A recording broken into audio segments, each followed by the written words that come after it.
आपके साथ भी ऐसा 100% होता होगा कि जो लोग खुद गलत होते हैं और वो आपको ज्ञान देते होंगे कि तुम गलत दिशा में जा रहे हो, तुम सही नहीं कर रहे हो। मतलब सीधी सी बात ये है कि लोग खुद तो नाली के कीचड़ में खड़े हैं और वो आपको ज्ञान दे रहे हैं कि तुम्हारे पैर गंदे हैं। वाह क्या बात है।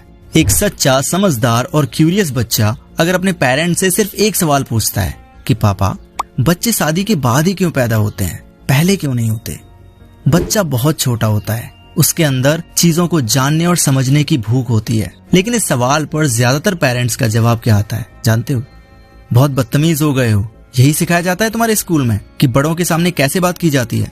या फिर बहुत सारे पेरेंट्स उसके क्वेश्चंस को हंस करके इग्नोर कर देते हैं। इन चीजों का जवाब उसे ना तो स्कूल में दिया जाता है और ना ही घर में। तो ये चीज उसके दोस्तों के द्वारा उसे गलत तरीके से बताई जाती है। पर सच ये है कि इस देश में अगर तुम सच बोलते हो, अगर आप सही सवाल उठाते हो, अगर आप गलत लोगों को गलत साबित करना चाहते हो, तो आपको बदतमीज कह दिया जाता है। आज के बच्चे सिर्फ स्कूल के सिलेबस नहीं बल्कि जिंदगी के क्वेश्चंस भी पढ़ना चाहते हैं। पर जैसे ही वो किसी सुपरस्टिशन यानी अंधविश्वास, किसी गलत परंपरा या किसी अनपढ़ सोच पर सवाल उठाते हैं तो उनका मुंह बंद कर दिया जाता है। बड़ों से ऐसे बात की जाती है।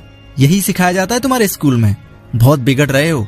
आप बताओ, क्या पढ़ना, समझना और सही सवाल करना बदतमीजी होती है या फिर चुप रहना और गलत का साथ देना तमीज होती है? अगर आपके सामने गलत हो रहा है, आपके घर वाले, समाज वाले सभी खड़े होकर देख रहे हैं, कोई सवाल नहीं उठा रहा है, अगर इसी को सही तमीज कहते हैं तो मैं तो कहूंगा कि आप बदतमीज ही बनो। स्वामी विवेकानंद ने धर्म के नाम पर अंधविश्वास से लड़ाई की थी। इसका मतलब वो भी बदतमीज थे। डॉक्टर बी आर अम्बेडकर ने सोसाइटी के खिलाफ जाके कॉन्स्टिट्यूशन बनाया था, संविधान बनाया था, जबकि उनके पेरेंट्स की सोच उनसे बिल्कुल अलग थी। उनके पेरेंट्स चाहते थे कि जो चला आ रहा है, जैसा चला आ रहा है उसको वैसे ही चलने दो, उसे चेंज करने की कोशिश ही मत करो। पर बी आर अम्बेडकर ने इसके खिलाफ आवाज उठाई। इसका मतलब वो भी बदतमीज थे। अगर ये सब भी चुप रहते तो आप ही बताइए, क्या आज हम आजाद होते? नहीं।